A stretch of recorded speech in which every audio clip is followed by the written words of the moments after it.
একটা গল্প বলি, মনোযোগ দিয়ে শুনবেন কথা। বাইতুল্লাহর ছায়ায় একবার 4 জন বন্ধু বসা ছিল। কয়জন বন্ধু? 4 জন বন্ধু।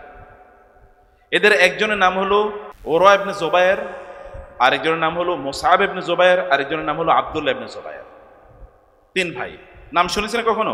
কয় ভাই? 3 ভাইয়ের বাবা হলো জুবায়ের ইবনুল আওয়াম।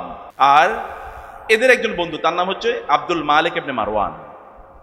এই 4 জন বসা, এবং 4 জন তারা বলল যে লেট আস তামান্নাও, লেট আস ড্রিম। চলো আমরা এটা চিন্তা করি যে আমরা ভবিষ্যতে কি হতে চাই। আব্দুল্লাহ ইবনে জুবায়ের, মুসআব ইবনে জুবায়ের, ওরওয়া ইবনে জুবায়ের, এখন সবচেয়ে ছোট ভাই হলো কি মুসআব ইবনে জুবায়ের। তিনি বললেন, I want to become governor of 2 ইরাকাইন। ইরাকাইন 2 Iraq, 2 Iraq বলতে বসরা এবং কুফাকে বোঝানো হতো। আমি 2 ইরাকের গভর্নর হতে চাই, এটা উনি বললেন। বলার পর তার আরেক ভাই, তিনি বললেন, তার নাম হলো আব্দুল্লাহ ইবনে জুবায়ের, তিনি বললেন, I want to become the Khalifa of Hejaz, পুরো হেজাজ অঞ্চলের খলিফা আমি হতে চাই। এর মধ্যে তাদের বন্ধু আব্দুল মালিক ইবনে মারওয়ান, তিনি বললেন, তোমরা কি বলে, তো ছোট ছোট জায়গার গভর্নর হবা, খলিফা হবা? না, আমি পুরো মুসলিম বিশ্বের খলিফা হতে চাই, পুরো মুসলিম বিশ্বের। আরেকজন আছেন সেখানে, তার নাম হচ্ছে ওরওয়া ইবনে জুবায়ের।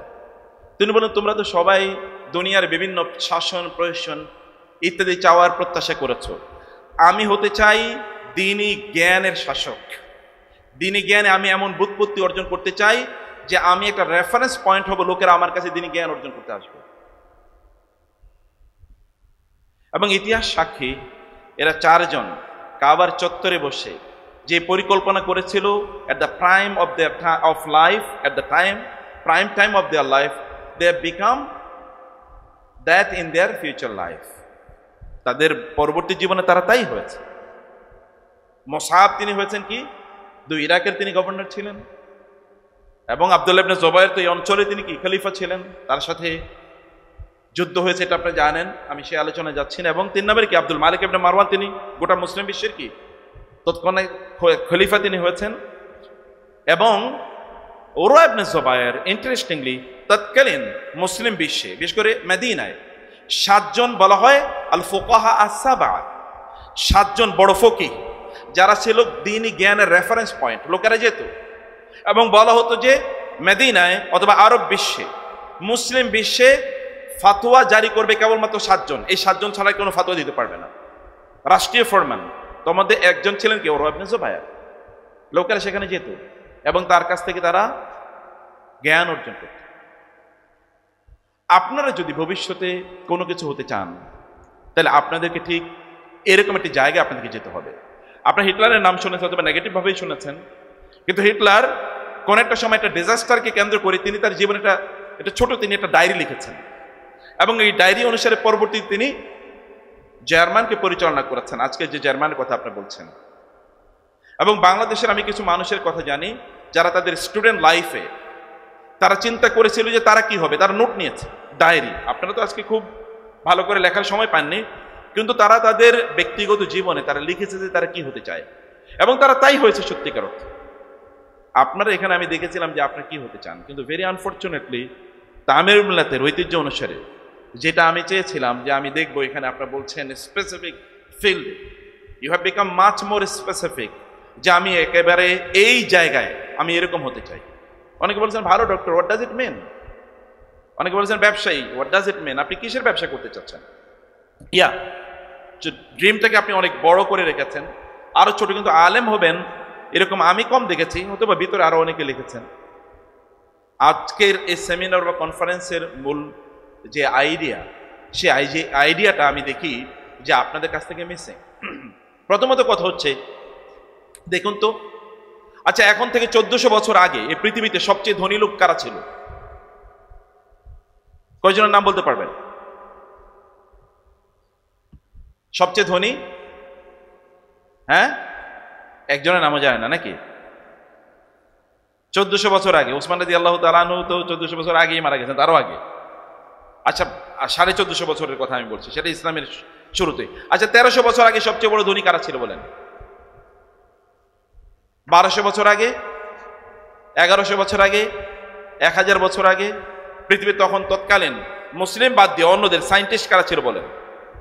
তৎকালীন রাষ্ট্রনায়ক কারা ছিল? অথবা তৎকালীন যদি আপনি ডক্টর বা ইত্যাদি ফিজিশিয়ানের কথা বলেন, how many names you remember? How many? অথবা বলার পর অমকের নাম বলেছেন, যেমন লেলিন রাহেমাহুল্লাহ নাকি, স্ট্যালিন রহমাতুল্লাহ আলাই নাকি, হ্যাঁ, আব্রাহাম লিঙ্কন রাদিয়াল্লাহু তাআলা আনহু বলেন নাকি? কেন, সমস্যা কি?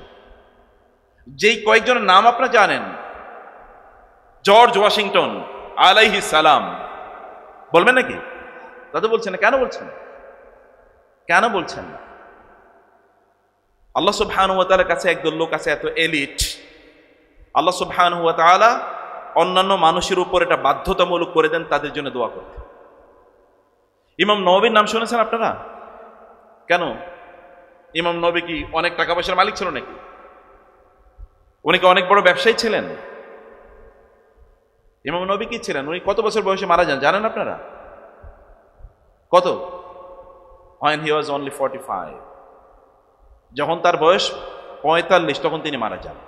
কিন্তু ইমাম নববী এমন একজন মানুষ, মুসলিম বিশ্বের কোনো ঘরে ইমাম নববীর বই নাই, সেটা রিয়াদুস সালিহিন অথবা আল আরবাউন আন-নওয়িয়া অথবা কিতাবুল আযকার, এগুলো নাই ইমাম নববীর, অথবা ইমাম নববী সম্পর্কে কোনো মুসলমান জানে না।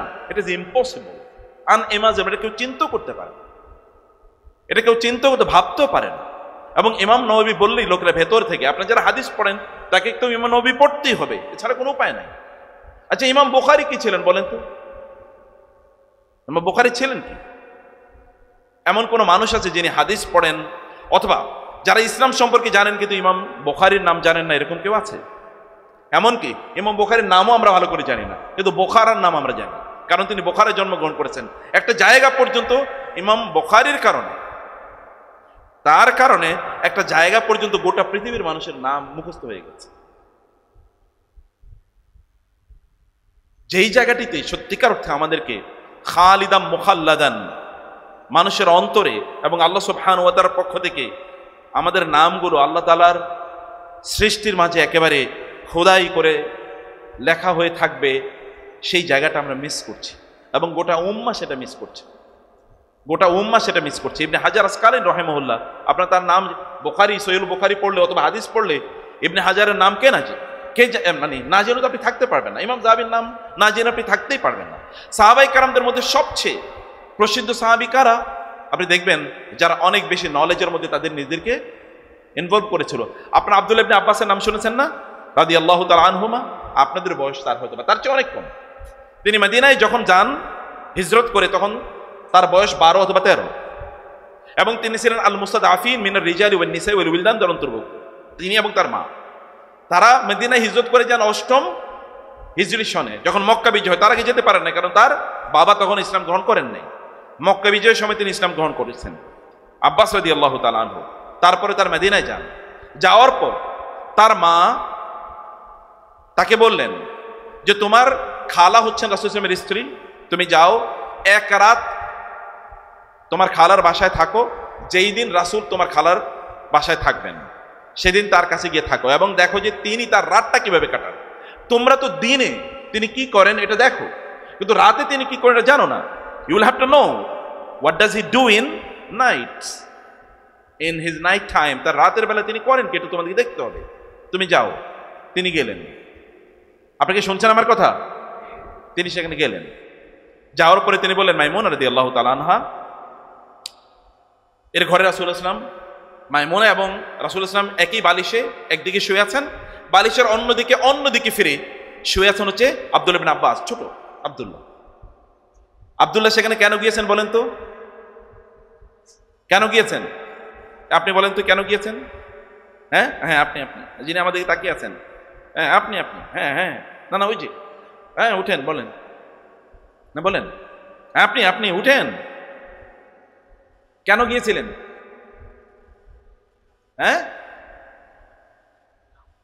ওকে, মাশাআল্লাহ। আমি কিন্তু দেখছেন এটা, কারণ শিক্ষকদের কিছু চরিত্র আছে, তো এটা চরিত্র মাঝে মাঝে হয়তো কাউকে দাঁড়া করবো, আমি কি বলছি এটা বলার জন্য। আচ্ছা, তো বলছিলাম যে উনি গিয়েছেন রাতে তার ইবাদতটা কি এটা জানার জন্য। তিনি দেখলেন রাত যখন 1টা বা 1:30 বা 2টা, তখন রাসূল ইসলাম দাঁড়িয়ে গেলেন ঘুম থেকে, এবং একটা মশক ছিল যেখানে পানি আছে, ওই মশক থেকে তিনি পানি নিলেন, ওযু করলেন, এবং তিনি সালাতে দাঁড়িয়ে গেলেন। ইয়া আইয়ুহাল মুযাম্মিলু কুমিল লাইলা ইল্লা কালিলা, তিনি দাঁড়িয়ে গেলেন সালাতে। দাঁড়িয়ে গিয়ে তিনি সালাত আদায় করা শুরু করলেন। আব্দুল্লাহ তো এটাই দেখার জন্য তিনি গিয়েছেন, ছোট্ট Abdullah, and much junior to you. তিনি দাঁড়িয়ে গেলেন একইভাবে, রাসূল যেভাবে ওযু করেছেন তিনি সেভাবে ওযু করলেন। ওযু করে তিনি রাসূল ইসলামের বাম পাশে গিয়ে দাঁড়ালেন। কোন পাশে দাঁড়ালেন বলেন তো? ইমামের কোন পাশে দাঁড়াতে হয়? ইমামের কোন পাশে? ডান পাশে। কিন্তু তিনি দাঁড়ালেন কোন পাশে? বাম পাশে। রাসূলুল্লাহ সাল্লাল্লাহু আলাইহি ওয়াসাল্লাম তাকে ঘাট ধরে ডান পাশে নিয়ে আসলেন। তিনি আবার বাম পাশে চলে গেলেন, আবার ডান পাশে নিয়ে আসলেন, আবার বাম পাশে চলে গেলেন, আবার ডান পাশে নিয়ে আসলেন, আবার বাম পাশে তিনি চলে গেলেন। এরকম 3বার ঘটল। এরপর রাসূলের নামাজ শেষ, তিনি সালাত শেষে তাকে বললেন, এই আব্দুল্লাহ, তোমাকে 3বার আমি এইদিকে নিয়ে আসলাম, তুমি 3বারই ওইদিকে কেন চলে গেলে? তিনি বলেন, ইয়া রাসূলুল্লাহ, আপনার ডান পাশে থাকা মানে হচ্ছে আপনার প্যারালাল, আপনার মর্যাদার সমান, বা এরকম কিছু একটা মিন করে। আপনার সমান মর্যাদার এই পৃথিবীতে কে হতে পারে ইয়া রাসূলুল্লাহ? এই কারণে আমি বারবার আপনার বাম পাশে চলে এসেছি। রাসূল সাল্লাল্লাহু আলাইহি ওয়াসাল্লাম তার দিকে তাকিয়ে থাকেন, আব্দুল্লাহ বলো কি, বলো কি? বলে হ্যাঁ। রাসূল একটু অবাক হয়ে তখন তার জন্য দোয়া করলেন, আল্লাহুম্মা ফাক্কিহু ফিদ্দীন ওয়া আল্লিমহু তাউইল। আরো অনেক বর্ণনা আছে, আল্লাহুম্মা আতি আল হিকমা, এরকম বর্ণনা আছে, হে আল্লাহ তুমি তাকে দ্বীনের গভীর জ্ঞান দান করো, দ্বীনের গভীর জ্ঞান দান করো, এবং তাকে কোরআনের তাউইল মানে তাফসীর তাকে শেখাও। এবং ইতিহাস সাক্ষী, এই পৃথিবীতে কেবল একজনকেই তরজমানুল কোরআন বলা হয়, দ্য কমেন্টেটর অফ দ্য কোরআন, কোরআনের মুফাসসির বলা হয়। তার নাম কি বলেন তো? আব্দুল্লাহ ইবনে আব্বাস। গল্প কিন্তু শেষ হয় না এখনো। আব্দুল্লাহ ইবনে আব্বাস রাদিয়াল্লাহু তাআলা আনহু, এই ছোট আব্দুল্লাহ, তিনি তো এখনো ছোট, তিনি যুদ্ধে পর্যন্ত অংশগ্রহণ করতে পারেন না, কারণ অলরেডি তো all the battles war already over. তিনি যখন মদিনায় গিয়েছেন, এর মধ্যে একজন আনসারী বন্ধুকে তিনি ডেকে বললেন, চলো, রাসূলের সাহাবী যারা আছেন, অলরেডি রাসূল সাল্লাল্লাহু আলাইহি ওয়াসাল্লাম মারা গিয়েছেন, রাসূলের সাহাবী যারা আছেন তারা তো একটু সিনিয়র হয়ে গিয়েছেন, অনেকে যুদ্ধের ময়দানে গিয়ে শহীদ হচ্ছেন, অনেকে বিভিন্ন দেশে চলে যাচ্ছেন দাওয়াতের কাছে, যারা আছে তাদের কাছে যে নলেজ আছে এই নলেজগুলো আমরা গ্যাদার করি। তিনি তার সাথী একজন আনসারী বন্ধুকে তিনি বললেন, আনসারী বন্ধু তাকে একটু তাচ্ছিল্য করে বলেন, আব্দুল্লাহ তুমি ছোট মানুষ, এত সাহাবী আছে, তোমার এগুলো পড়াশোনা করার দরকারই, ওনারা আছে, ওনারাই তো এগুলো যথেষ্ট। যদি মানুষের if the people require need an information they will go to the companions of the Prophet sallallahu alaihi wasallam, ask themselves and will get the desired answer. তারা সেখানে যাবে, তাদের যা প্রয়োজন তারা জেনে নেবে। তোমার তো এখানে প্রয়োজন নেই, তোমার সেখানে যাওয়ার কোনো প্রয়োজন নেই, তুমি সেখানে কেন যাবে? তোমার এগুলো অর্জন করার প্রয়োজন নেই। কিন্তু আব্দুল্লাহ বলেন, না আমি এটা করব। তিনি বলেন, ঠিক আছে তুমি করো। আব্দুল্লাহ বলেন, এরপর আমি গেলাম, প্রত্যেক সাহাবীর ঘরে ঘরে আমি যেতাম, যেখানে তাদেরকে পেতাম। কখনো এমন হতো যে ওনাকে দুপুরে কায়রুলা করার সময় ছাড়া তাকে পেতাম না আমি, অতএব আমি সেখানে গিয়ে আগেই বসে থাকতাম। আমি কায়রুলা যখন করবে এই সময় আগে গিয়ে আমি বসে থাকতাম, গিয়ে দেখতাম তার ঘরের দরজাটা বন্ধ। আমি সেখানে আমার চাদরটি বিছিয়ে ওইখানে ফ্লোরেই বালির মধ্যে আমি বসে থাকতাম। মরুভূমির বাতাস, লু বাতাস, উত্তপ্ত দুপুরের উত্তপ্ত বাতাস আসতো, বালিগুলো আমার গায়ে এসে পড়তো, তারপর আমি এখান থেকে সরতাম না। কোন এক সময় হয়তো যেমন উবাই ইবনে কাব রাদিয়াল্লাহু তাআলা আনহু, কোন এক সময় তিনি সেখান থেকে বের হতেন, কেউ বের হয়ে আমাকে বলতেন, ইয়া আব্দুল্লাহ ইয়া ইবনা আম্মি রাসূলিল্লাহ, হে আব্দুল্লাহ, হে রাসূলের চাচাতো ভাই, আপনি এখানে কেন? আপনি বললেই তো আমরা আপনার কাছে যেতাম। তিনি বলতেন, না, ইন্নাল ইলমা লা ইয়াতি বাল ইউতা ইলাই, জ্ঞান কারো কাছে এমনি ছুটে আসে না, জ্ঞানের কাছে ছুটে যেতে হয়। আমার বরং আপনার কাছে আসা উচিত। আমি আপনার কাছে এসেছি, আপনি বলেন রাসূলুল্লাহ সাল্লাল্লাহু আলাইহি ওয়াসাল্লামের কাছ থেকে আপনি কি শুনেছেন যেটা আমি এখনো জানি না, আপনি আমাকে বলেন।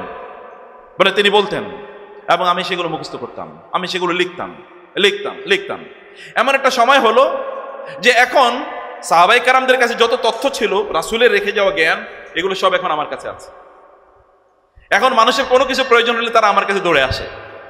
কারো তাফসীর সংক্রান্ত কোনো কোরআনের আয়াত তারা বুঝেন না, সাহাবী তিনি আমার কাছে দৌড়ে আসেন, সাহাবী, সিনিয়র সাহাবী। অথবা কোনো ফিকহ এর ইস্যু দরকার, আমার কাছে দৌড়ে আসেন। এমনকি কোন কবিতা দরকার, আশআরুল মানে আল জাহিলিয়া, জাহিলি যুগের কোন কবিতার কোন লাইন তাদের জানা দরকার, অথবা ওই কবিতার পংক্তিটি তিনি ভুলে গিয়েছেন, অথবা এই কবিতার এই শব্দের অর্থ কি এটা জানা দরকার, তারা আমার কাছে দৌড়ে আসেন। তাদের জানা দরকার হতে পারে যে কেরাআত, আপনারা তো জানেন কেরাআত কিন্তু বিভিন্ন কেরাতে পড়া যায়, যেমন মালিকি ইয়াউমিদ্দিন অথবা মালিকি ইয়াউমিদ্দিন, ওয়াদ-দুহা অথবা ওয়াদ-দুহে, এভাবে পড়া যায়। তো বলতে কোন কেরাতের ইস্যু আছে, লোকেরা আমার কাছে দৌড়ে আসতো যে এই কেরাতটা কি এরকম কিনা, এই কেরাত কি এভাবে পড়া যায় কিনা, মানে এই আয়াত কি এভাবে পড়া যায় কিনা, এই জন্য তারা আমার কাছে দৌড়ে আসতো। এমনকি তারা দৌড়ে আসতো আমার কাছে টু নো আনসাবুল আরব, আরবদের বংশধারা জানার জন্য। যে আপনি কেউ তো, যেমন আপনাকে যদি বলা হয় আপনার 14 পুরুষের নাম বলেন, তো এটা হার্ডলি 2-1 পারতে পারেন, কারণ অন্যরা এটা পারবেন না। কিন্তু আরবের লোকেরা তারা তাদের বংশধারা জানতেন। এই বংশধারা জানার আবার এক্সপার্ট কিছু, এটিকে ইংরেজিতে বলে লিনিজ। এই লিনিজ জানার জন্য কি একদল লোক ছিল, এবং এর মধ্যে আব্দুল্লাহ ইবনে আব্বাস, এই জুনিয়র ছোট আব্দুল্লাহ, তিনি কিন্তু এটা জানতেন। এবং এমন একটা সময় হয়েছে যে আরবের বাতাসে, মানে মদিনার বাতাসে যদি বালি উঠতো, তাহলে বুঝে যেত লোকেরা আসলে দৌড়ে যাচ্ছে কার কাছে, আব্দুল্লাহ ইবনে আব্বাসের কাছে। এমন হয়েছে যে আব্দুল্লাহ ইবনে আব্বাসের কাছে লোকেরা, মানে তার বাড়ির প্রায় ধরেন 1/2 কিলোমিটার পর্যন্ত রাস্তা লোকারণ্য, এতটুকু পর্যন্ত লোকেরা কেবল তার কাছে মাসালা অথবা বিভিন্ন জিনিস জানার জন্য এসে। এবং এমন সময় হলো যে তিনি এবার দিনগুলো ভাগ করে দিলেন। আজকে কেবল যারা কবিতা জানতে চান তারা আসবেন, আগামীকাল যারা তাফসীর জানতে চান তারা আসবেন, পরশু যারা হাদিস জানতে চান তারা আসবেন, এরপর দিন যারা ফিকহ জানতে চান তারা আসবেন। আমি দিনগুলো ভাগ করে দিলাম যে তারা আমার কাছে আসার জন্য। এমন একটা পরিস্থিতি দাঁড়ালো যে আপনারা জানেন ওমর ইবনুল খাত্তাব রাদিয়াল্লাহু তাআলা আনহু তার সিনিয়র যে কনসালটেটিভ অ্যাসেম্বলি, মানে শুরা, মাজলিস শুরা খাস, এই মাজলিস শুরা খাসের মধ্যে তিনি কাকে নিলেন? আব্দুল্লাহ ইবনে আব্বাসকে নিলেন। অন্যরা সিনিয়র সাহাবীরা বললেন আমাদের তো ছেলেরা আছে, আমরা তো কাউকে নিই নাই, তাহলে আপনি কেন ওকে এখানে আমাদের সাথে সিনিয়রদের সাথে ইনভলভ করলেন? তিনি বলেন আপনাদেরকে একটু জানানোর জন্য বলছি। আচ্ছা আপনারা বলেন তো সূরাতুল আসর মানে সূরাতুন নাসর কেন নাজিল হয়েছে, কোন প্রেক্ষাপটে? সবাই তখন বলেন এই আব্দুল্লাহ তখন দাঁড়িয়ে বলেন সূরাতুন নাসর হচ্ছে রাসূলুল্লাহ সাল্লাল্লাহু আলাইহি ওয়াসাল্লামের মৃত্যুর কি ইনফরমেশন, তার মৃত্যুর কথা এখানে বলা আছে যে কয়েকদিন পরে তিনি মারা যাবেন। কারণ ওয়ারাআইতান নাসা ইয়াদখুলুনা ফি দীনিল্লাহি আফওয়াজা ফাসাব্বিহ বিহামদি রাব্বিকা ওয়াস্তাগফিরহু কানা তাওয়াবা। আল্লাহ তাআলা তার রাসূলকে কেবল তাসবিহ তাহলিল করার জন্য পাঠান নাই দুনিয়াতে, পাঠিয়েছেন একটা গ্রেটার পারপাস, মানে অবজেক্টিভ, লিইউযহিরাহু আলা দ্বীনি কুল্লি। দিন যত জীবন ব্যবস্থা আছে, লাইফস্টাইল আছে, সবগুলোর উপর ইসলামকে প্রতিষ্ঠিত করার জন্য। It is already achieved and the job is done, the purpose is already reached. তিনি সেখানে পৌঁছে গেছেন, অতএব তার এই পৃথিবীতে আর থাকার প্রয়োজন নেই। এই কারণে আল্লাহ তাআলা তাকে তুলে নেবেন, সেই ইনফরমেশন এখানে আছে। এটা যখন বললেন তখন অন্যরা ভাবলো হ্যাঁ আসলে তো ঘটনাটা তাই, এবং তোরা দেন দে রিয়েলাইজড যে কেন আব্দুল্লাহ ইবনে আব্বাসকে সেখানে ইনক্লুড বা অন্তর্ভুক্ত করা হয়েছে। এখন দেখেন তো পৃথিবীতে যদি দ্বীনি জ্ঞানের কথা আমরা বলি, দ্বীনি জ্ঞানের এমন কোনো ব্রাঞ্চ নাই যে ব্রাঞ্চ কোনো না কোনোভাবে আব্দুল্লাহ ইবনে আব্বাসের কাছে গিয়ে পৌঁছেছে। সকল ব্রাঞ্চ কোনো না কোনোভাবে, এটা যাই হোক না কেন। আর তাফসীর তো আব্দুল্লাহ ইবনে আব্বাস ছাড়া চিন্তাই করা যায় না, রাদিয়াল্লাহু তাআলা আনহু। সম্মানিত ভাইয়েরা আমার, ছোট ভাইয়েরা আমার, বন্ধুরা আমার, আপনাদের জীবনটাকে কিভাবে আপনারা তৈরি করতে চান is very important. You know যে আল্লাহ সুবহানাহু ওয়া তাআলা আপনি যা কল্পনা করেন সেভাবে আপনাকে আল্লাহ সুবহানাহু ওয়া তাআলা তৈরি করে দেবেন, যদি আপনার কল্পনা এটা যদি সৎ হয় এবং এটা যদি ট্রু হয়, সিনসিয়ার হয়। একদিকে এর মধ্যে ট্রুথ থাকবে, সিনসিয়ারিটি থাকবে, ইখলাস থাকবে, সিদক থাকবে। যদি তা হয় সত্যিকার অর্থে আপনি সেখানে পৌঁছতে পারবেন। কিন্তু আমাদের এই ড্রিমটা যেন মোটিভেটেড বাই দুনিয়া, এটা যেন না হয়, মোটিভেটেড বাই দুনিয়া যেন না হয়। দুনিয়া দ্বারা মোটিভেটেড যদি হয় তাহলে কি হবে? আপনি কোরআনের দিকে যদি আপনার তাকান তাহলে দেখবেন আল্লাহ সুবহানাহু ওয়া তাআলা কত গল্প বলেছেন, কারুনের গল্প বলেছেন, ফেরাউনের গল্প বলেছেন, আরো কত কাহিনী আল্লাহ সুবহানাহু ওয়া তাআলা বলেছেন। গল্পগুলো আমাদের জন্য একটা বড় ধরনের শিক্ষা। আপনারা এমন একটা জাতি, যে জাতির উপর নাজিলকৃত সর্বপ্রথম শব্দটা কি? ইকরা, পড়ুন, পড়ো। শুধু পড়লে হবে না, ইকরা বিসমি রব্বিকাল্লাযী খালাক, ইকরা বিসমি বিইসমি রব্বিকা, মানে in the name of your creator or for the name of your creator. তোমার রবের নামে, তোমার রবের নামের জন্য তুমি পড়ো। পড়ার মূল উদ্দেশ্য কি? কোরআনের দিকে আপনি তাকালে দেখবেন বারবার আছে ইন্না ফি যালিকা লাআয়াত, ইন্না ফি যালিকা লাআয়াত লিউলিল আবসার লিউলিল আলবাব লিকওমি ইয়াতাফাক্কারুন লিকওমি ইয়াতাযাক্কারুন লিকওমি ইয়াকিলুন লিকওমি ইয়ালামুন। বারবার আল্লাহ সুবহানাহু ওয়া তাআলা এমন জাতির প্রশংসা করেছেন যারা বুঝে, যারা জানে। আপনি যে জ্ঞান অর্জন করবেন, এই জ্ঞান যদি আপনাকে আল্লাহর কাছাকাছি না পৌঁছে দেয়, এই জ্ঞান অর্জন করে কোনো লাভ নেই। আপনার জ্ঞান যদি আপনাকে আল্লাহর কাছাকাছি না পৌঁছে দেয়, এই জ্ঞান অর্জন করে আপনি করবেন কি? এবং আপনি বলেন তো, আপনি এমন একটা এলিট ক্লাসের সদস্য হতে পারেন যেই ক্লাসের সদস্যদের জন্য কেবলমাত্র অন্যান্যরাই তাদেরকে অ্যাপ্রিসিয়েট করে না, এমনকি ওয়া ইন্নাল মালাইকাতা লা তাদউ আজনিহাতাহা লিতালিবিল ইলমি রিদম বিমা ইয়াসনাউ। একজন তালিবুল ইলম মানে হচ্ছে দ্বীনি জ্ঞান যারা অর্জন করে, এরকম দ্বীনি জ্ঞান অর্জনকারী একজন শিক্ষার্থীর জন্য ফেরেশতারা তাদের ডানাগুলো বিছিয়ে দেয়। ফেরেশতারা ডানা বেছানো মানে কি বলেন তো? আপনি কোন ক্লাসের এলিট? এক দলের জন্য শয়তান ডানা বিছিয়ে দেয়, আরেক দলের জন্য কে ডানা বিছিয়ে দেয়? ফেরেশতারা। ওয়া ইন্নাল মালাইকাতা যখন বলা হয় তখন আলিফ লাম, এটা কি? আলিফ লাম কিন্তু এটা মানে কম সংখ্যক বোঝানোর জন্য না। আলিফ লাম আল ইস্তিগরাকিয়া এটাকে বলা হয়। আলিফ লাম অনেক ধরনের, আলিফ লামের অনেক অর্থ আছে, জানেন তো আপনারা? মানে আলিফ লামের অনেক অর্থ আছে না? আচ্ছা বলুন তো, আমরা যদি বলি আলহামদুলিল্লাহ, এর মানে কি? সকল আইলো কোথায়? এখানে কি জামিউন আছে নাকি কোথাও? তাহলে কেন এটা আলিফ লামের কারণে?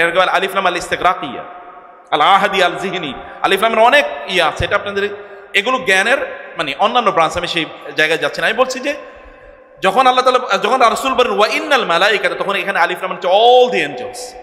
এন্ড ইউ নো দ্যাট মানে what is the number of angels? You know ওয়া ইন্না ওয়া লা ইয়ালামু জুনুদা রাব্বিকা ইল্লাহু। আপনার রবের সৈন্য সংখ্যা আল্লাহ ছাড়া কেউ জানেন না। কতজন ফেরেশতা আছে বলেন তো? সহিহ হাদিসে এসেছে আসমানে 4 আঙ্গুল পরিমাণ জায়গা পর্যন্ত ফাঁকা থাকে না, যেখানে একজন ফেরেশতা ইদার স্ট্যান্ডিং, একজন ফেরেশতা হয় দাঁড়িয়ে আছেন, glorifying Allah, extolling the names of Allah, আল্লাহর প্রশংসা করছে, অথবা তিনি রুকুতে আছেন, আল্লাহ তাসবিহ পড়ছে, অথবা সিজদে আছেন, কি আল্লাহ তাসবিহ পড়ছে, অথবা কোরআন তেলাওয়াত করছে। এমন 4 আঙ্গুল পরিমাণ জায়গা পর্যন্ত ফাঁকা থাকে না। আসমানটা কত বড়, সূর্যটা কত বড়, এই পৃথিবী থেকে সূর্যটা কত বড়? 13 লক্ষ গুণ বড়। সূর্যটা কতটুকু দেখা যায় বলেন তো? এই যে এখানে ছোট্ট সকালবেলা আপনি যদি আমেরিকাতে যান, তাহলে মানে আসমানটা কি কেবলমাত্র এই বাংলাদেশে আছে? আমেরিকায় আসমান নাই, সৌদি আরবে আসমান নাই। ওইখানে গেলেও আপনি দেখবেন সূর্য এতটুকু দেখা যায়, এর চেয়ে বড় কিন্তু দেখা যায় না। তার মানে এই যে আসমান, তো বিস্তৃত আসমানে যদি 13 লক্ষ গুণ, পৃথিবী থেকে 13 লক্ষ গুণ বড় সূর্য এত ছোট হয়, তাইলে আসমানটা কত বড়? এটা যদি প্রথম আসমান হয়, তাও তো আমরা যা ভিজিবল দেখি, আমরা যা দেখতে পাই, তার বাইরে কি আসমানের অস্তিত্ব নাই? আছে।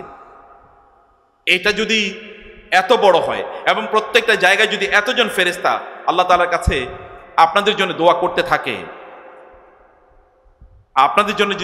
থাকে, তাহলে কি পরিমাণ এলিট আপনারা চিন্তা করে দেখেন। শুধু তাই না, হাদিসে তো এসেছে, রাসূল সাল্লাল্লাহু আলাইহি ওয়াসাল্লাম বলেছেন ইন্নাল্লাহা ওয়া মালাইকাতাহু হাত্তাল হুতা ফি হাত্তাল নামলা ফি জুহরিহা ওয়া হাত্তাল হুতা ফি বাহরিহা লা ইউসাল্লুনা আলা মুআল্লিমিন নাস আল খায়র। যারা দ্বীনি জ্ঞান অর্জন করে বা দ্বীনি জ্ঞান বিতরণ করে, তাদের জন্য আল্লাহ তাআলা স্পেশাল রহমত নাজিল করেন, ফেরেশতারা তাদের জন্য দোয়া করে, এবং কি এই পিঁপড়াগুলো সমুদ্রের মাছগুলো পর্যন্ত তাদের কাছে আল্লাহ সুবহানাহু ওয়া তাআলার কাছে প্রার্থনা করতে থাকে তাদের জন্য। কি এলিট! আপনি এলিট ক্লাসের সদস্য না হয়ে আপনি অন্যান্য লেসের ক্লাসের সদস্য কেন হবেন?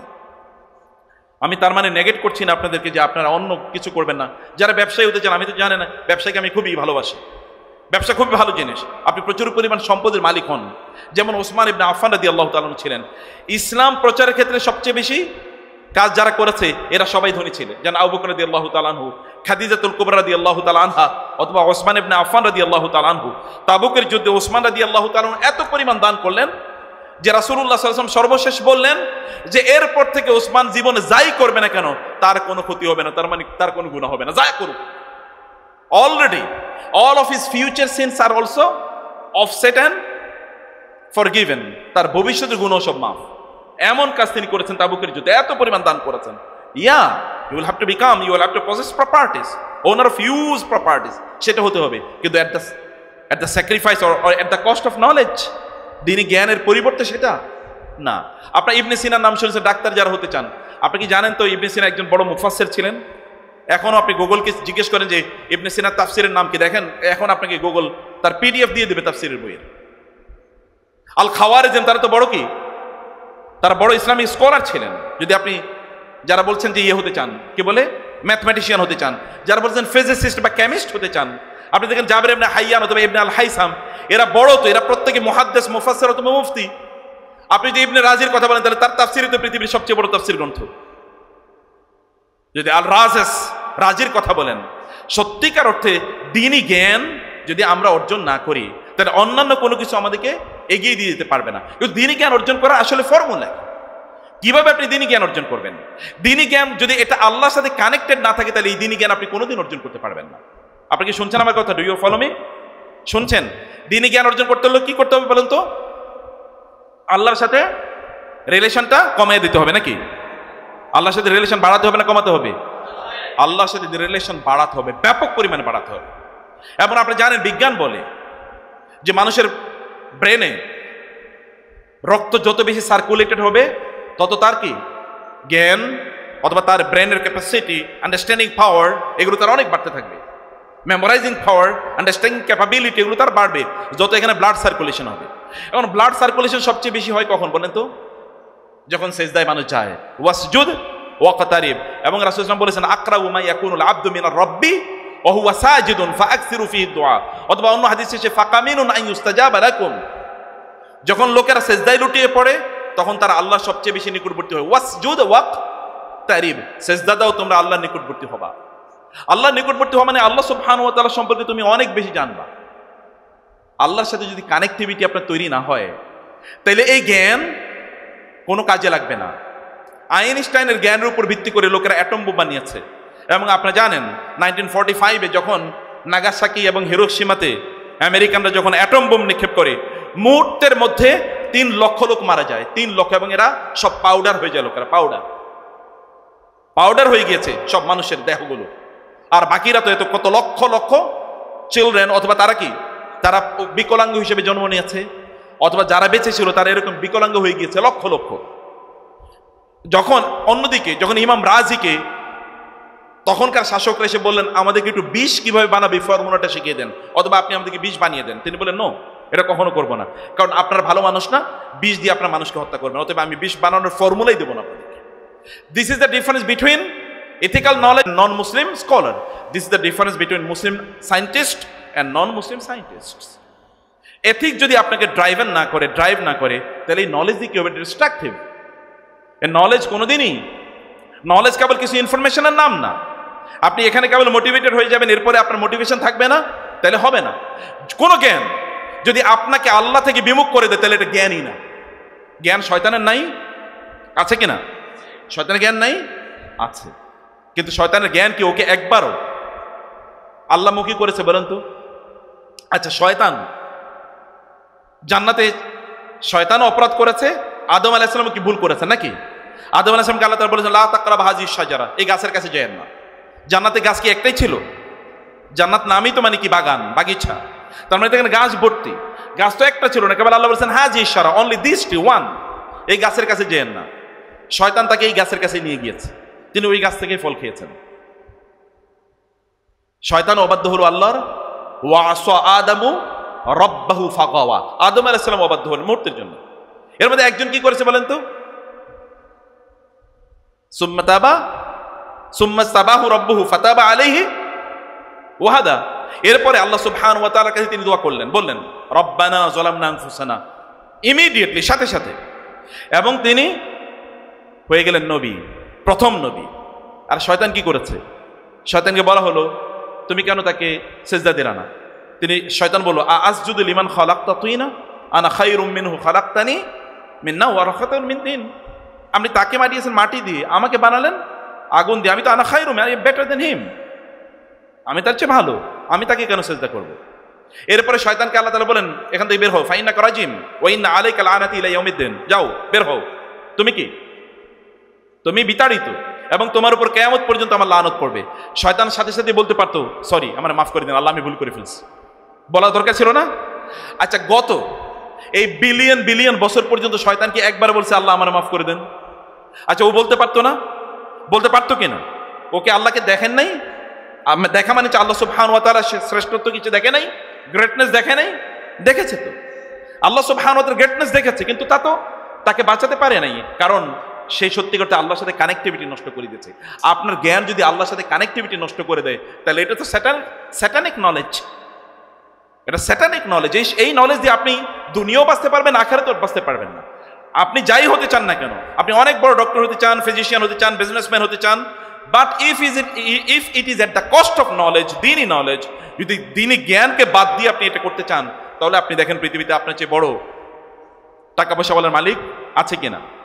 আপনি দেখেন, আপনি যদি এই যে আমেরিকার যদি বিল গেটসের কথাই বলেন, অথবা যদি আপনি ইয়ের কথা বলেন, কি যেন এই যে টেসলা এর মালিক, তাইলে আপনি দেখেন তো তাদের কি সম্পদের অভাব আছে? কি পরিমাণ সম্পদ, বাংলাদেশকে কত শতবার কিনতে পারে, কিন্তু এই সম্পদকেই ফেরেশতারা তাদের জন্য দোয়া করবে এরকম লেভেলে নিয়ে গেছে। আমরা কি তাদের জন্য দোয়া করি আল্লাহ তাআলা, আল্লাহ তুমি তাকে জান্নাতুল ফেরদাউস দান কইরো? এরকম কি কোনোদিন হবে? কোনোদিনই হবে না। আপনার নলেজ যেন আপনাকে ওই যেই কথা বললাম এলিট ক্লাসের অন্তর্ভুক্ত করে দেয়।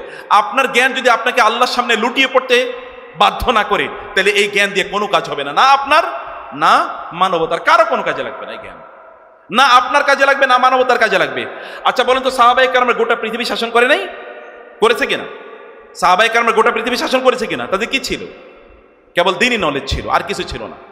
না ছিল অস্ত্র শস্ত্র, না ছিল সম্পদ, কিছুই ছিল না।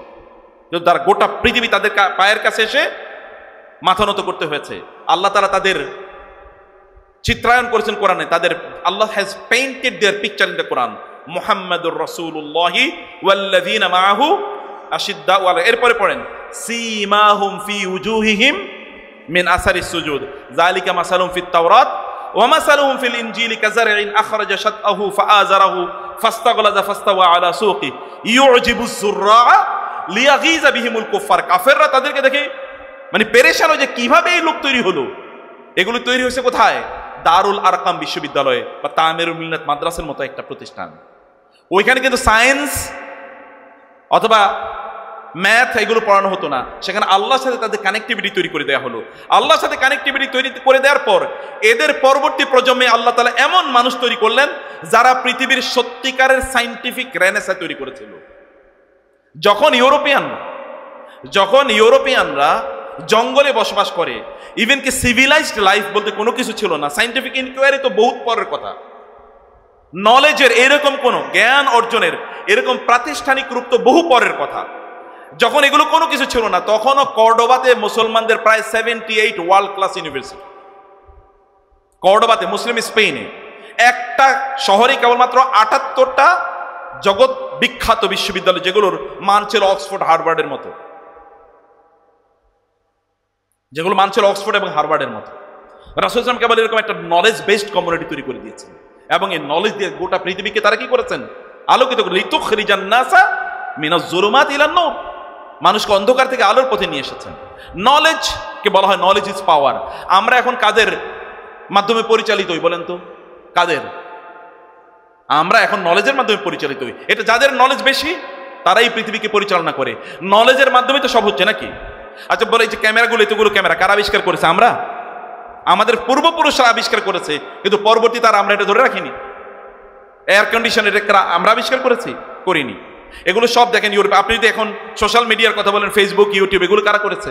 আপনি যে অ্যাপস, অনেকে বলেছেন অ্যাপস ডেভেলপার হতে চান, ইঞ্জিনিয়ার হতে চান, ইঞ্জিনিয়ারিং এখন ডেভেলপ করেছে এরা, কিন্তু এখন থেকে 200 বছর আগেও এই সকল জায়গাতে শ্রেষ্ঠ ছিলেন কারা?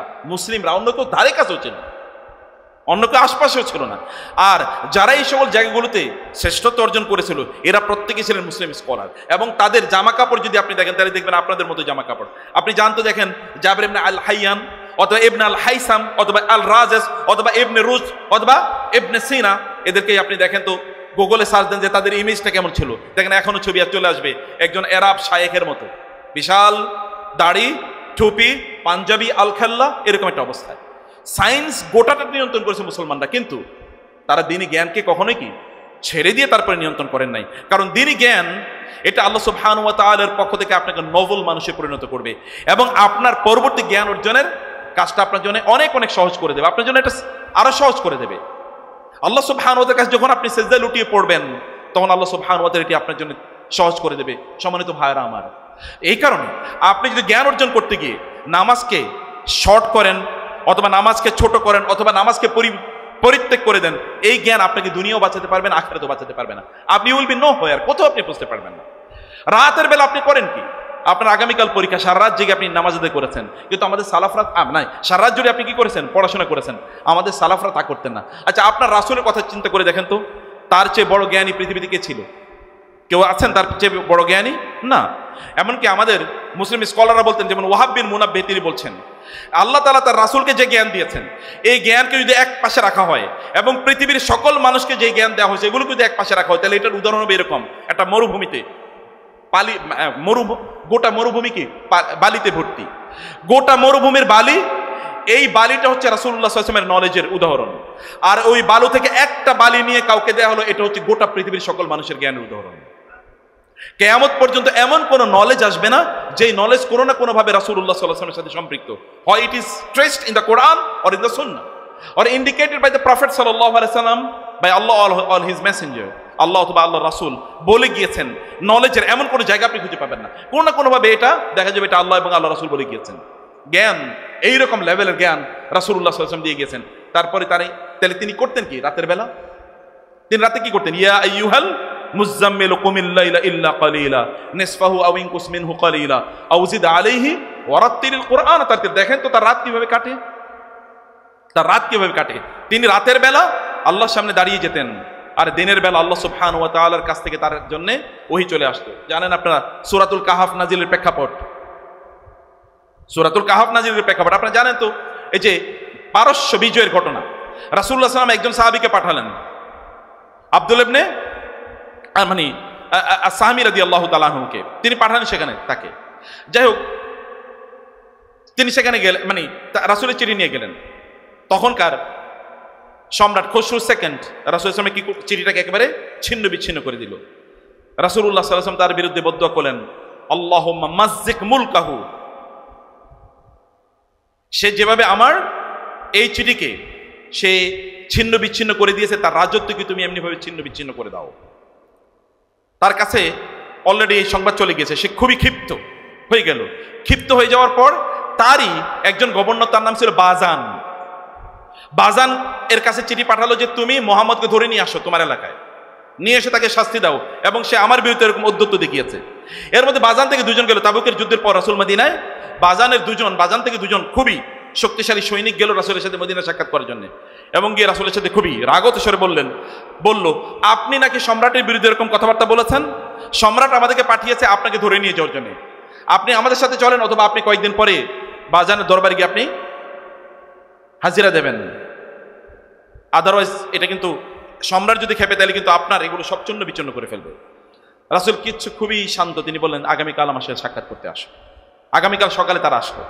আসার পরে তিনি বললেন, তোমাদের যে সম্রাটের পক্ষ থেকে আমার কাছে সংবাদ নিয়ে এসছো, তোমাদের সম্রাট তো নাই অলরেডি, সম্রাট মারা গেছে অলরেডি। বলে সম্রাট মারা গেছে মানে আপনি কি বলছেন এগুলো? আপনি কি জানেন আপনি যা বলছেন এটা যদি আমাদের বাদশাকে আমরা জানাই তাহলে কি হতে পারে? বাদশাকে যদি আমরা এটা জানাই তাহলে কি হতে পারে জানেন? বলে ঠিক আছে তুমি যাও, তোমরা গিয়ে বাদশাকে জানাও এটা। তারা চলে গেলেন, বাজানের কাছে গেলেন এবং বাজানকে গিয়ে বললেন যে এইরকম আমরা তো তাকে এই কথা বলেছি, তিনি বরং উল্টা বলেছেন আমাদের বাদশা নাকি অলরেডি মারা গেছে। বলে তাই নাকি, এ কথা বলেছে? এর মধ্যেই সংবাদ আসলো যে সত্যিকার অর্থেই বাদশাকে তার ছেলে হত্যা করেছে। হত্যা করে তারপরে তিনি অলরেডি সিংহাসন দখল করেছেন, এবং ওই চিঠি দিয়ে এই বাজানের কাছে অর্থাৎ এখানকার গভর্নর কাছে পাঠালেন। তাকে বলে দেন যে মক্কা এবং মদিনা নতুন যে সম্রাটের, তারা মনে করেছে তিনিও সম্রাটের আবির্ভাব হয়েছে, তাকে যেন কোনোভাবে ডিস্টার্ব না করে, আমি আগে জিনিসটা বুঝে নিই। এর মধ্যে তিনি এই তথ্য কোত্থেকে পেলেন? তার কাছে নলেজ চলে এসে কার পক্ষ থেকে? আল্লাহ সুবহানাহু ওয়া তাআলার পক্ষ থেকে। আপনারা আল্লাহ সুবহানাহু ওয়া তাআলাকে ভুলে গিয়ে অন্য জ্ঞান অর্জন করার কোনো প্রয়োজন নেই। আপনার পরীক্ষা এই কারণে আপনি নামাজকে শর্ট করবেন নাকি নামাজকে লম্বা করবেন?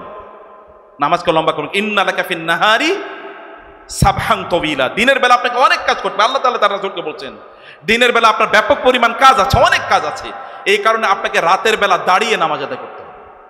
রাতের বেলা সালাত আদায় করার জন্য আপনাকে আল্লাহ রাসূল সাল্লাল্লাহু আলাইহি ওয়াসাল্লামকে আল্লাহ তাআলা ফরজ করে দিয়েছেন, বাধ্যতামূলক করে দিয়েছেন, ওমিনাল লাইলি ফাতাহাজ্জাদ বিহি নাফিলাতাল লাক, সিজদায় লুটিয়ে পড়ুন, নামাজ আদায় করুন, আল্লাহকে বলুন ওয়াকুর রব্বি জিদনি ইলমা, আল্লাহ তুমি আমার জ্ঞান বাড়িয়ে দাও। এটা বলেন, এটা রাসূলকে আল্লাহ বলেছেন জ্ঞান বাড়িয়ে দেওয়ার জন্য। জ্ঞানের জার্নি, জ্ঞান অর্জনের জার্নি, এই জার্নিটা সত্যিকার if it is done solely for Allah, then Allah subhanahu wa ta'ala will make automatic mechanism that your knowledge will automatically increase. এখানে আর অন্য কোনো mechanism, then divine knowledge will descend upon you, আল্লাহর পক্ষ থেকে নলেজ তখন আপনার উপর অবতীর্ণ হতে থাকবে, নাজিল হতে থাকবে। কিভাবে নাজিল হতে থাকে দেখেন, মুসা আলাইহিস সালাতু ওয়াস সালামকে আল্লাহ সুবহানাহু ওয়া তাআলা বললেন আপনি যান, ওই জায়গায় যান, সেখানে আমার একজন বান্দা পাবেন, তার কাছ থেকে আপনি কিছু জ্ঞান অর্জন করে আসেন। সহিহ বুখারী হাদিস অনুসারে কেউ একজন প্রশ্ন করলো মুসাকে যে আমাদের সমাজে সবচেয়ে বেশি জ্ঞানী কে? মুসা আলাইহিস সালাম ভেরি ন্যাচারাল এবং ভেরি রেশনাল আনসার, তিনি বলেন আমি, কারণ আমি তো নবী, নবী তো সবচেয়ে বেশি জ্ঞানী হবে। আল্লাহ সুবহানাহু ওয়া তাআলা এতে অসন্তুষ্ট হন, because the knowledge was not referred to him. Knowledge কার প্রতি রেফার করতে হয়? আল্লাহর প্রতি। তিনি অসন্তুষ্ট হলেন, তিনি বললেন না মুসা, আপনার জ্ঞান অর্জন করতে হবে, যান ওই জায়গায় যান, সেখানে আমার একজন বান্দা পাবেন, সেখানে আপনি জ্ঞান অর্জন করবেন। তিনি সেখানে গেলেন। সূরাতুল কাহফে আছে ওয়াইজ ক্বালা মুসা লিফাতাহু লা আবরাহু হাত্তা আবলুগা মাজমাআল বাহরাইনি আও আমদি হুকুমা, আমি চলতেই থাকবো, অব্যাহতভাবে চলবো, প্রয়োজনে হুকুবা, হুকুবা মানে হুকবা, এটা হচ্ছে decades after decades I will continue to run to earn obtain knowledge, আমি চলতেই থাকবো, দৌড়াতে থাকবো। সেখানে যাওয়ার পরে কি হলো? ফাওয়াজাদা আবদাম মিন ইবাদিনা আতাইনাহু রাহমাতাম মিন ইনদিনা ওয়া আল্লামনাহু মিন, আপনাদের সূরা কাহফ মুখস্থ নাই? হ্যাঁ, থাকা উচিত তো। ওয়া আল্লামনাহু মিন লাদুন্না ইলমা, আল্লাহ কি বলেছেন? সেখানে গিয়ে আমার এমন একজন বান্দা পেলেন যে বান্দাকে আমি রহমত দিয়েছি, আগে হচ্ছে রহমত, I have given him my mercy, তারপর ওয়া আল্লামনাহু মিন লাদুন্না ইলমা and I taught him my knowledge, আমার স্পেশাল নলেজ আমি তাকে শেখালাম। কাকে? তার নাম কি বলেন তো? কোরআনে তার নাম আসেনি, কিন্তু হাদিসে তার নাম আসছে আল খেদের অথবা আল খাদের, দ্য মিস্টার এভারগ্রিন। আল খাদের মানে কি? এভারগ্রিন মানে সব সময় তিনি সবুজ, চিরসবুজ এর কাছে তিনি গেলেন এবং বললেন এবার আপনাদের জন্য এটিকেট, তা হলো কি, হাল আত্তাবিউকা আলা আন তুআল্লিমানি মিম্মা উল্লিমতা রুশদা, আমি কি, would you please allow me to become your follower, আমি কি অনুগ্রহ করে আপনার সাথী হতে পারি, যেন আপনাকে মিম্মা উল্লিমতা রুশদা, আল্লাহ আপনাকে যে সঠিক জ্ঞান দিয়েছেন এখান থেকে আপনি একটু আমাকে শেখাবেন। তিনি বলেন ইন্নাকা লা তাস্তাতিয়া মাইয়া সাবরা, তুমি তো থাকতে পারবে না, ধৈর্য ধারণ করতে পারবে না। ছাত্রদের জন্য সবচেয়ে বড় সংকট কি? ধৈর্যের অভাব। আপনি আমাদেরকে অনেকে বলেন আপনাদের তো কোনো কাম নাই, কেবলমাত্র লেকচার দেন আর পড়েন, আমরা কত কষ্ট করি। তো আমি একজনকে বলছি আচ্ছা ঠিক আছে ভাই, আমরা তো খুব সহজ কাজ করি, এই বইটা আপনি 1 ঘন্টা বসে বসে পড়েন। বলে না আমি পারবো। আমি বললাম কেন পারবো? আমরা এত ধৈর্য আমার নেই, এত কষ্ট করতে পারবো না। নলেজ অর্জন করা, বই পড়া, এটা সত্যিই কি এটা ধৈর্যের কাজ। আপনি আমাদের যে নাবিল ভাই এসছে, নাবিল ভাই ওনার লেকচারে এইগুলোই উনি বলে থাকেন অনেক চমৎকার করে, যে 15 মিনিট করে পড়বেন, অথবা যদি একসাথে পড়েন তাহলে কি হবে, উনি সেই কথাগুলো বলবেন। আমি বলছি যে ধৈর্য ধরে আপনি কখন পড়বেন? 1 ঘন্টা 2 ঘন্টা আপনি যদি না পড়তে পারেন ধৈর্য ধারণ করে, তাহলে আপনি চলবেন কিভাবে? আব্দুল্লাহ ইবনে সাল্লাম রাদিয়াল্লাহু তাআলা যখন রাসূলুল্লাহ মদিনায় গেলেন, মদিনায় যাওয়ার পরে তিনি আসলেন, তিনি বললেন যে আমি যখনই তার চেহারা দেখলাম, আমি তাকে আগে চিন্তা করলাম তিনি সত্যিকার নবী কিনা। Abdullah ibn Salam, the most knowledgeable Jew in Medina, সবচেয়ে জ্ঞানী ইহুদি মদিনার, তিনি গেলেন, তিনি বললেন আমি গিয়েই দেখলাম ইন্না হাদা লাইসা ওয়াজহু রাজুলিন কাযযাবিন, আমি দেখেই বুঝলাম এটা কোনো মিথ্যাবাদী মানুষের চেহারা হতে পারে না। গোটা চেহারার মধ্যেই কি আলো আছে। একজন সত্যবাদী মানুষের চেহারা যেমন হওয়া উচিত এরকম একটা চেহারা, আমি দেখেই বুঝলাম তিনি সত্যবাদী। আমি তাকে বললাম ইয়া রাসূলুল্লাহ, আমাকে আপনি মুসলমান বানিয়ে নেন, এবং তিনি মুসলিম হয়ে গেলেন। তিনি বললেন যে আমি মুসলিম হয়ে গেলাম, এবং তিনি তার স্মৃতি, তার জীবনে তিনি চারণ করছেন, তিনি তার জীবনটাকে কিভাবে তিনি কাটাতেন ইসলাম গ্রহণের পর। তিনি বলেন আমি আমার জীবনটাকে 3টা ভাগে বিভক্ত করলাম, টাইমগুলোকে। কয়টা ভাগে বিভক্ত করেছেন বলেন তো? কয়টা ভাগে? 3টা। তিনি বলেন একটা ভাগ আমি রেখে দিলাম আল্লাহর জন্য, কেবল। কার জন্য? কেবল আল্লাহর জন্য। It is absolutely for Allah and there will be no share for anyone else, কারোর জন্য কোনো শেয়ার থাকবে না। আমি সেটা একেবারে অ্যাবসলিউটলি আল্লাহর জন্য রেখে দিলাম। যেমন রাসূল ইসলাম যখন নামাজের আজান হতো, আয়েশা রাদিয়াল্লাহু আনহা বলতেন রাসূল আমাদের সাথে গল্প করতেন, যখনই সালাতের আজান হয়ে যেত তখন তিনি এমন হন্তদন্ত হয়ে বের হয়ে যেতেন, as if he doesn't recognize us, he doesn't know us, যেন তিনি আমাদেরকে চেনেনই না, এমন ভাবে তিনি চলে যেতেন আমাদের কাছ থেকে। when the call from the member and minar comes then everything should be stopped, সব কিছু স্টপড। তিনি বলেন আমার 24 ঘন্টার মধ্যে আমি 1/3 1/3 আমি এটা আল্লাহর জন্য নিবেদিত করে রাখতাম, আমি এটা কারোর সাথে শেয়ার করতাম। আর বাকি 8 ভাগ আমি রাখতাম নলেজ, জ্ঞান অর্জন করার জন্য। আর বাকি 8 ভাগ আমার নিজের জন্য, সেটা ঘুম, খাওয়া দাওয়ার ইত্যাদির জন্য আমি রাখতাম। আপনার সময়টাকে আপনি কিভাবে ভাগ করেন? সোশ্যাল মিডিয়াতে সময় দিচ্ছেন, সোশ্যাল মিডিয়া কি জ্ঞান অর্জনের কোনো প্ল্যাটফর্ম নাকি? আনফর্চুনেটলি এখন বই বাদ দিয়ে আমরা সোশ্যাল মিডিয়া পড়ি। এখন যদি আমি আপনাদেরকে বলি 100 জন আলেমের নাম বলেন তো, আপনারা এখনকার আলেমের নাম বলবেন। ওই একবার ঢাকা ইউনিভার্সিটির ছাত্রদেরকে জিজ্ঞেস করা হলো যে 5 জন নবীর নাম বলেন, তখন প্রথমে একজন নবীর নাম বলবে, 2 নম্বরে বলছে ওমর রাদিয়াল্লাহু তাআলা আনহু, বলছে নবী। এবং এরপরে বাংলাদেশের কারো নাম বলছে, বলে সাহাবীদের নাম বলেন, এরপরে বাংলাদেশের কারো নাম বলে ফেলছে। এখন আপনাদেরকে যদি বলা হয় সবচেয়ে বড় আলেমের নাম বলে, তাহলে আপনি দেখবেন ওয়াইজদের নাম বলতেছেন, যারা আল কাসাস আল ওয়াজ, যারা কিসসা বলেন অথবা যারা ওয়াজ করেন, আপনি তাদের নাম বলবেন। তারা আপনি, এবং এখন নতুন শব্দ বাইরে এসেছে ইসলামিক স্কলার। ইসলামিক স্কলার আবার কি, মানে এটা আবার কি শব্দ? আপনি বলবেন আলেম। ইসলামিক স্কলার আলেম এক জিনিস না। এখন কারে ইসলামিক স্কলার বলে? আপনি দেখবেন এখন প্রফেসর মুক্তার কি করে ফেসবুকে আসে, এই কারণে আপনি তারা চিনেন। উনি ইসলামিক স্কলার কোত্থেকে হলো? আপনি কয়জন আলেমের নাম বলতে পারেন? আচ্ছা, আপনাকে যদি বলি যে আপনার 50টা হাদিসের বইয়ের নাম বলেন তো, 50টা তাফসির বইয়ের নাম বলেন তো, 50টা ফিকহের বইয়ের অথবা 50টা আকীদার বইয়ের নাম বলেন তো। আপনাদের বাসায় কয়টা বই আছে? কয়টা বইয়ের নাম মুখস্থ করেছেন? কতগুলো মতন মুখস্থ করেছেন? মুতুন, হেফজুল মুতুন, কয়টা মতন মুখস্থ করেছেন? যদি আপনারা সেটা না মুখস্থ করতে পারেন, মুখস্থ করার জন্য নাবিল ভাই বলবে আপনাদেরকে কেমনে মুখস্থ করবেন। কিন্তু আপনারা যদি মুখস্থই না করতে পারেন, তাহলে আপনি আলেম হবেন কিভাবে? আপনি আলেম হবেন কিভাবে যদি মুখস্থই না করতে পারেন? আপনাকে মুখস্থ করতে হবে। আপনারা এমন জেনারেশন যারা একবার তাকালে, ইমাম শাফি রাহিমাহুল্লাহ, তিনি একবার একজনের কাছে একটা বই দেখলেন,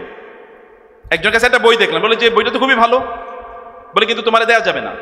বলে তাহলে আমার 1 রাতের জন্য শুধু পড়তে দেন। কি করলেন? 1 রাতের জন্য শুধু পড়তে দেন। এবং 1 রাতের জন্য পড়ার পরে তিনি বইটা ফেরত দিয়েছেন। পরের দিন তিনি বইটা লিখে ওনারা গিয়ে বললেন, দেখেন তো আপনার সাথে মিলে আর ঠিক আছে কিনা। ফটোজেনিক মেমোরি বলা হয় ইংরেজিতে, ফটোজেনিক মেমোরি, একবার তাকালি হয়ে যেত। আবু হুরায়রা রাদিয়াল্লাহু তাআলা তিনি কি করেছেন? রাসূলকে এসে বলেন, 7ম হিজরিতে ইসলাম গ্রহণ করেছেন, কিন্তু সবচেয়ে বেশি হাদিস বর্ণনা করেছেন। রাসূলকে এসে বলেন, ইয়া রাসূলুল্লাহ, আমি শুনি কিন্তু ভুলে যাই, করবো কি? রাসূল বলেন, তোমার চাদরটা বিছিয়ে দাও। রাসূল সাল্লাল্লাহু আলাইহি ওয়াসাল্লাম কি করে? একটু কেবল ফু দিয়ে দিলেন। এরপরে বলেন, চাদরটা গুটিয়ে নাও। চাদরটা গুটিয়ে নিলেন তিনি। এরপরে বলেন, এরপরে যা শুনি এগুলো সব মেমোরিতে একেবারে খোদাই হয়ে যায়, কিচ্ছু ভুলি না। আল্লাহর কাছে চাইতে হয় নলেজ, আল্লাহর কাছে ধাবিত হতে হয়, আল্লাহর সামনে লুটিয়ে পড়তে হয়, প্রচুর পড়েন। সকালবেলা করেন কি আপনারা? সকাল যদি আপনাদের বই পড়া দিয়ে শুরু না হয়, কোরআন তেলাওয়াত দিয়ে যদি না শুরু হয়, তাহলে আপনি করবেন কি? দিয়াল মুকাদ্দিস। আমি বলছি, আমি আর কয় মিনিট কথা বলবো? ও, আরো 10 মিনিট আছে। সুবহানাল্লাহ। আচ্ছা, দিয়াল মুকাদ্দিসের নাম শুনেছেন? দিয়াল মুকাদ্দিস বিখ্যাত মুহাদ্দিস।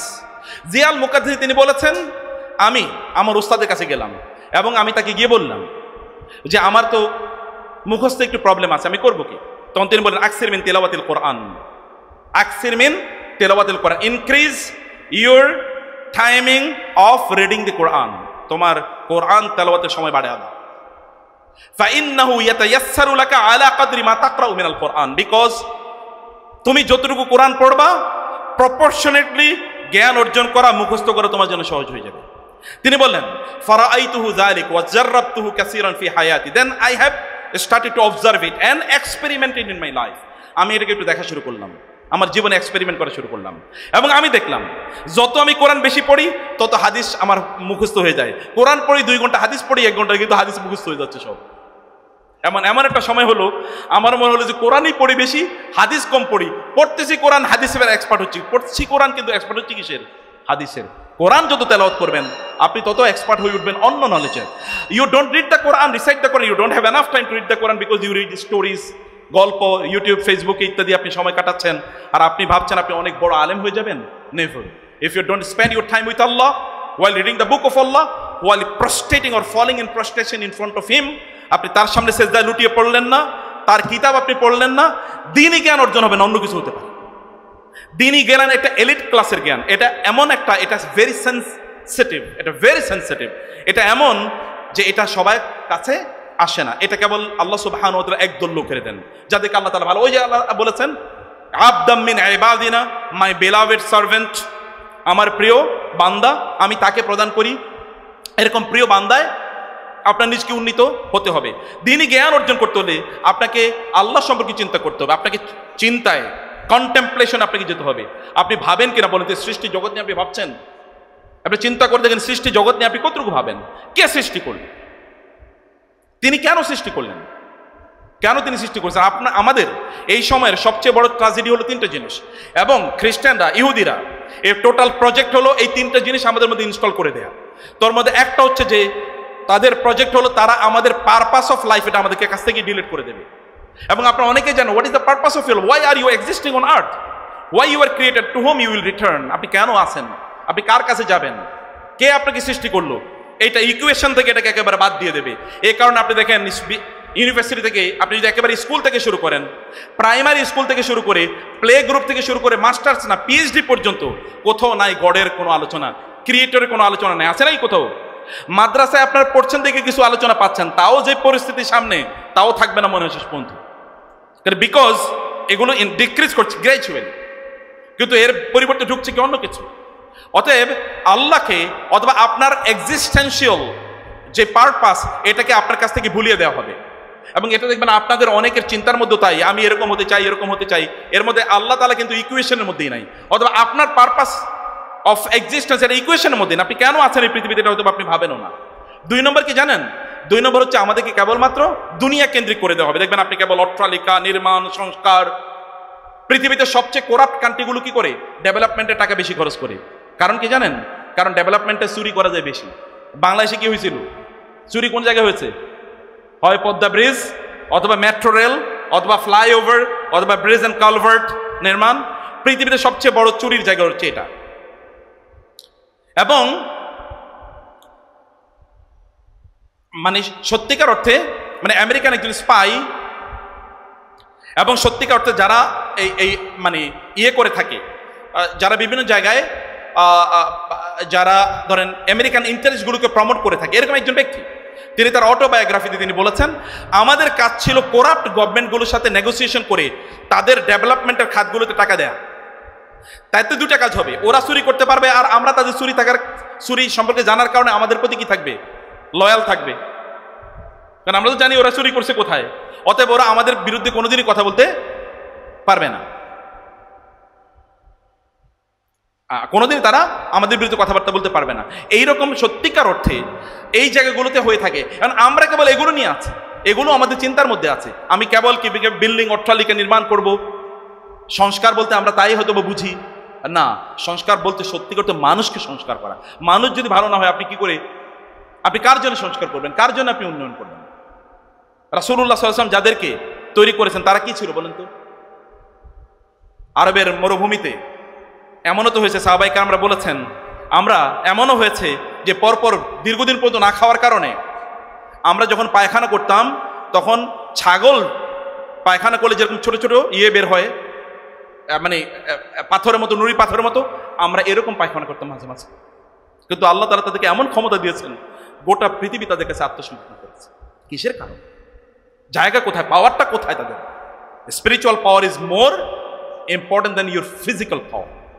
শারীরিক শক্তির চেয়ে ওটা কম গুরুত্বপূর্ণ না, সেটাকে আপনাকে স্পিরিচুয়ালি এনার্জাইজড হওয়া লাগবে। অতএব ইকুয়েশন থেকে আপনার সোর্সটাকে আপনি বের করে দিলে হবে না। স্রষ্টা কেন্দ্রিক জীবন, আল্লাহ কেন্দ্রিক জীবন যাপন করুন। দেখেন আল্লাহ তাআলা আপনার ক্ষমতা বাড়িয়ে দেয় কিভাবে। সবসময় মানুষ অস্ত্র দিয়ে যুদ্ধ করে না, বিশেষ করে মুসলমানরা তো নাই। অস্ত্রের বাইরে আরো কিছু আছে, সেটাও আমাদের লাগবে, সেটাও আমাদের আলটিমেটলি সেটা অর্জন করা দরকার। আর সেটা অর্জন করতে হলে আপনার রবের সাথে আপনার কানেক্টিভিটি, আপনার সম্পর্ক তার সাথে আপনার বাড়ানো দরকার। এটা তো মানে ইকুয়েশন থেকে দেখেন মানে কি করে ফেলা হলো, আল্লাহকে বাদ দিয়ে দেওয়া হলো, ইকুয়েশন থেকে আখিরাতকে বাদ দিয়ে দেওয়া হলো। আমরা আখিরাত থেকে আলোচনাই নাই। আপনি দেখেন তো ইউনিভার্সিটি, ঢাকা ইউনিভার্সিটির ছাত্র আমি, এখানে কোনো প্রফেসর গিয়ে যদি এখনো বলে, ধরেন ফিজিক্সের প্রফেসর, ইকোনমিক্সের প্রফেসর, অথবা ধরেন পলিটিক্যাল সায়েন্সের প্রফেসর গিয়ে আখিরাতের একটা লেকচার দিল, তার কি চাকরি থাকবে বলে হয়? আপনার চাকরি থাকবে না। আপনার কি আখিরাত পড়ানোর জন্য এখানে আনা হয়েছে? আপনি আমাকে পলিটিক্স সম্পর্কে, ইকোনমিক্স সম্পর্কে বা ফাইন্যান্স সম্পর্কে আর ব্যাংকিং সম্পর্কে যদি এটা বলি, অথবা ম্যানেজমেন্ট, অথবা ফিজিক্স, কেমিস্ট্রি, অথবা ফার্মাসি, এগুলো সম্পর্কে আপনি লেকচার দেবেন। আপনি এগুলো কিসের লেকচার দিচ্ছেন? The people not even prepared, interested to know about their আখিরা, অ্যাবাউট দ্য ফাইনাল ডেস্টিনেশন, যেখানে আপনি যাবেন, আখিরাত কেন্দ্রিক জীবন যাপন করা। আর একটা জিনিস হলো যে মানে ইকুয়েশন থেকে, আলোচনা থেকে তারা আত্মাকে বের করে দিয়েছে। আত্মার কোনো আলোচনা, রুহের কোনো আলোচনা না, সব শরীরের আলোচনা। আপনি কিভাবে শরীরকে উন্নয়ন করবেন। এবং এই কারণে দেখবেন পুরুষদের জন্য বানানো হয়েছে কি সিনেমা, আর নারীদের বানানোর জন্য বানানো হয়েছে কসমেটিক্স। ইন্ডাস্ট্রিটা পুরোটা তাদের জন্য। আর অন্য যে ইন্ডাস্ট্রি দেখেন আপনি, যে এন্টারটেনমেন্ট মানে আমেরিকান যদি আপনি বলেন হলিউডের সিনেমাগুলো সব পুরুষদের জন্য তৈরি করা হয়। এবং এই কারণে ওখানে অ্যাডাল্ট সিন থাকে। অ্যাডাল্ট সিন দেখে নারীরা এক্সাইটেড হয় না, হয় কারা? পুরুষরা। অ্যাডাল্ট সিন তো আপনার বুঝেন, মানে খারাপ চিহ্ন, সেখানে চিত্র থাকে, এগুলো পুরুষদের জন্য নির্মাণ করা হয়। পৃথিবীতে যত ধরনের পর্নোগ্রাফি তৈরি হচ্ছে এগুলো মানে সবই কি এগুলো সাবস্ক্রাইবার হচ্ছে পুরুষরা। পুরুষদের জন্য এটা বানানো হয়েছে, নারীদের জন্য এটা বানানো হয়েছে। তোমরা এখানে এঙ্গেজ থাকো, শরীর নিয়ে তোমরা ব্যস্ত থাকো। আখেরাতের অথবা তোমাদের আত্মার কোনো আলোচনা নেই, আত্মা অলরেডি এর মধ্যে মারা গিয়েছে। আপনারা যদি আপনাদের আত্মাকে জীবিত করতে পারেন, নলেজ আল্লাহ সুবহানাহু ওয়া তাআলা আপনাদেরকে এমনি প্রদান করবেন। নলেজ প্রদান করার জন্য, নলেজ পাওয়ার জন্য, জ্ঞান অর্জন করার জন্য, দিনী জ্ঞান অর্জন করার জন্য আপনাদেরকে পড়া দরকার। বই কিনতে হবে। আপনাদের বাসায় আরবি বই কি পরিমাণ আছে বলেন? অধিকাংশ বাসায় তো বইই নাই, বলে বই আবার থাকে কেন? প্রত্যেকের বাসায় কি পাওয়া যায় এখন? শোকেজের মধ্যে থাকে কি বিভিন্ন ধরনের চমৎকার শোয়িং আইটেম, যেগুলো ডিসপ্লে করে রাখা যায়, কিন্তু বই পাওয়া যায় না। আর কিছু কিছু লোক বই কেনে, এটা কি কারণে? কারণ ফেসবুকে একটা পোস্ট দেবে পেছনে, অথবা কোনো একটা টক শোতে অংশগ্রহণ করবে, পেছনে কিছু বই আছে একটু বুদ্ধিজীবী টাইপ এরকম। Otherwise don't purchase books in order to read. বই পড়ার জন্য কেনেন, আপনার বই পড়েন। আপনার সিদ্ধান্ত নেন প্রতি কতদিনে আপনার একটা বই শেষ করবেন, প্রতি এক সপ্তাহে একটা করে বই শেষ করবেন, একটা সিদ্ধান্ত নিতে হবে। আপনাকে আমার কথা শুনতে পাচ্ছেন? মূল আলোচনা কিন্তু একটু সামনে আসবে। আপনাকে কি বলেছি বলেন তো এখনকার কথাটা? বই প্রতি এক সপ্তাহে কয়টা বই শেষ করবেন? এটা তো আমার সাথে কমিটমেন্ট নাকি প্রমিস? প্রতি এক সপ্তাহে একটা করে কি? সেটা অবশ্য হুমায়ুন আহমেদের বই নাকি? কার বই পড়বেন? সত্যিকার অর্থে যেগুলো বই সেগুলো পড়েন, সত্যিকার অর্থে বই পড়েন। বই কেনার অথবা বই চয়েস করার একটা যোগ্যতা আছে, আলাদা অ্যাবিলিটি আছে, এটা এমনি তৈরি হয়, এটা ওভার টাইম এটা তৈরি হয়, ধীরে ধীরে এটা তৈরি হয়। বই পড়ার কিছু কি আছে, টেকনিক আছে, এটাও ধীরে ধীরে তৈরি হয়। আপনি দেখবেন এখন যেমন হয়তো আপনি নাবিল ভাইকে যদি বলেন যে আপনি একটা বই পড়েন, তো উনি হয়তো 10 ঘন্টা একটা বই শেষ করে ফেলতে পারবে, আপনি হয়তো 10 দিন লাগবে। এটা কারণ হচ্ছে বই পড়ার উপর ভিত্তি করে যত বেশি আপনি পড়েছেন তত টেকনিক ডেভেলপ করেছেন। আপনি তখন এক লাইন পড়লে 3 লাইন বুঝবেন এরপরে কি বলা হচ্ছে। জাস্ট ডেভেলপ দিস হ্যাবিট, এই হ্যাবিটটা ডেভেলপ করেন। আমাদের সালাফরা এত পরিমাণ বই লিখেছেন যা আমরা সারা জীবন পড়েও শেষ করতে পারবো না। তাহলে তারা বিয়ে শাদী করলেন কবে, সংসার চালালেন কবে, রাষ্ট্র চালালেন কবে, এবং তার দিনী জ্ঞান বিতরণ করলেন কবে? এত কাজ তারা কখন করলেন? এই যে এত কাজ তারা করেছেন কিসের উপর ভিত্তি করে? সময়ের মধ্যে তারা বারাকা পেয়েছেন, সময়ের মধ্যে তারা বারাকা পেয়েছেন, অথবা তারা এই স্কিলটা ডেভেলপ করেছেন। পড়ুন, প্রচুর পড়ুন, বই পড়ুন, আরবি ভাষা শিখুন। ভাষা খুবই গুরুত্বপূর্ণ। আরবি ভাষা ছাড়া দিনী জ্ঞান অর্জন করা সম্ভব না, ইম্পসিবল, ইকুয়াল টু জিরো। আরবি ভাষা ছাড়া আল্লাহ তাআলা বারবার বলেছেন, তিনি কি রয়েছেন? কোরআনান আরাবিয়ান তাআল্লুমুল লুগাতিল আরাবিয়্যাতি হাতমুন ওয়াজিবুন। জ্ঞান, আরবি ভাষার জ্ঞান অর্জন করা কি? এটা ওয়াজিব। এটা এই জন্য ওয়াজিব, দিস ইজ কি two Islamic knowledge, door to Islamic knowledge. এই দরজা ছাড়া অথবা এই চাবি ছাড়া ওই নলেজের আপনি দরজাই খুলতে পারবেন না। আপনাকে বই পড়তে, আপনি পড়বেন। আপনি এখন আমাদের দেখেন অধিকাংশ এই যে ইউনিভার্সিটিতে যারা পড়ে, বিশেষ করে ইসলামিক হিস্ট্রি, এরা দেখবেন অধিকাংশ প্রায় নাস্তিক টাইপের হয়ে যায়। কারণ কি জানেন? কারণ তারা পিকে হিস্ট্রির বই পড়ে, উইলিয়াম মুইরের বই পড়ে, অথবা ধরেন এরকম লোকের বই তারা পড়ে ইতিহাস পড়ার জন্য।